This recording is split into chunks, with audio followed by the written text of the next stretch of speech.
Hey guys, thanks for tuning in to today's video. My name's Chris. I started a lawn care and snow removal business back in 2021, and now it is my full-time gig. I started this channel to document the highs, the lows, and the lessons learned for those starting out early on in business. In today's video, I'm gonna run through my entire solo snow removal setup for the 2024 and 2025 winter season. By the end of this video, you'll see how you don't really need a whole lot of equipment to start making some serious money in the winter.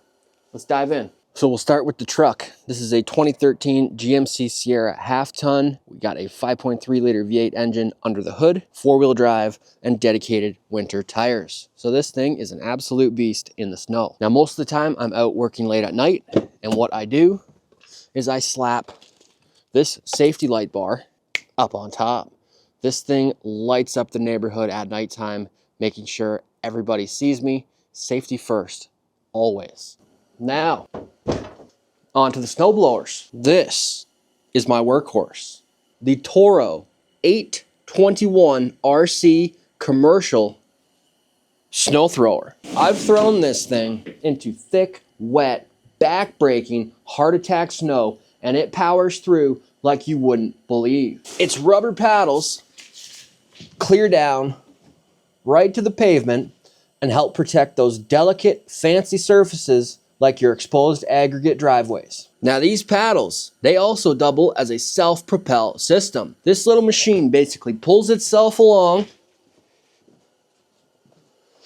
You just pull the trigger and follow along behind it. Sometimes it'll pull in one direction and you kind of have to counter steer a little bit. But honestly, if that's its only flaw, I'm not complaining. It's an absolute beast, and it goes with me on every snow run. Next up, we have the Toro 721 RC commercial snowblower. This thing is like the 821's little sister. It's about 10 pounds lighter, but the 821 has a bit more power. 50 cc to be exact. There's about a $200 price difference, and if you can swing it, I'd say go for the 821. The extra power in the 821 makes a world of difference, especially if you're using it commercially. Other than that, they're just about identical.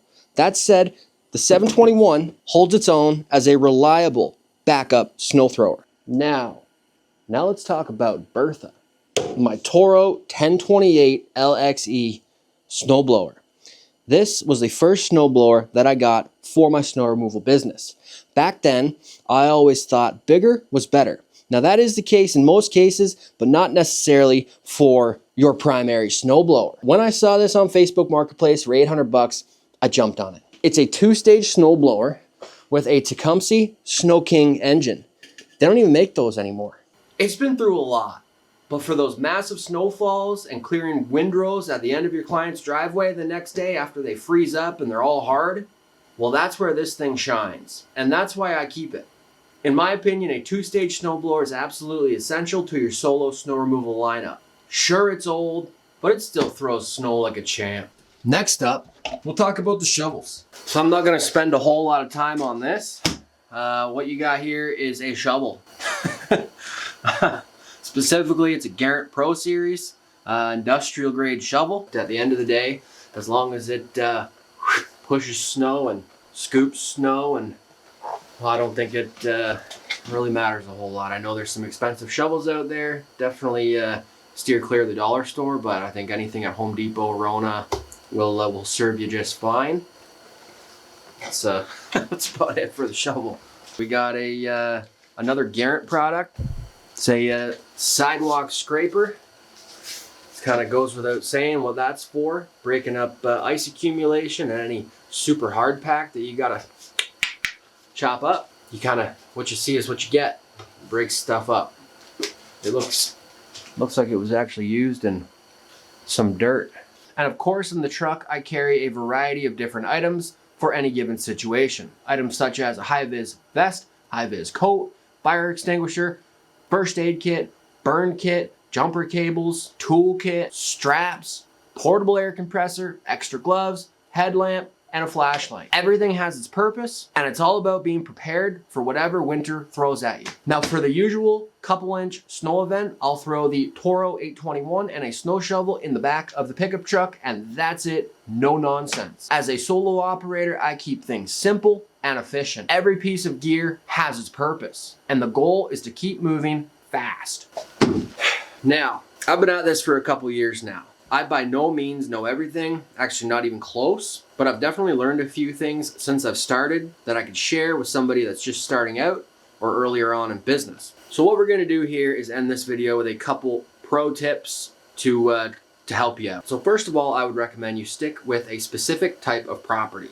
Now for me, that type of property is no more than 4 cars in size, meaning super small, super quick to clear. Secondly, I would keep those routes as tight as possible. All of my properties are within a small service area, and I try to cap my route at 6 hours. If we get a big dump, well, it may take up to double. But that's few and far between, and I have outlined in my service agreement what happens in more severe snow events, so the customers know what to expect. Even though it's in the service agreement, I'll still send out a blast text or email letting them know, keeping them updated. Most importantly, be prepared. Keep your machines maintained. Paddles, oil, scraper bar. Make sure you got fuel on hand. Check your belts. Keep your truck up to date on repairs and maintenance. If your machines are sitting for an extended period of time, it's not a bad idea to maybe put some stable in there to stabilize the fuel. And it might not be a terrible decision to fluid film your equipment to prevent rust and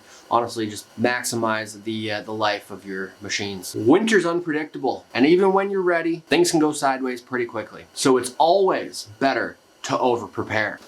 All right, guys, that is my 2024 solo snow removal setup. If you're running a snow removal business, drop a comment below and let me know what gear and equipment you swear by, what you can't live without. If you're just starting out and have a few questions, let me know below. I'd be happy to help. And if you're gonna take something away from this, just remember you don't need the newest, fanciest pieces of equipment to succeed. Just the right mindset, a solid work ethic, and the determination to keep showing up no matter what. I'll catch you on the next one. Peace.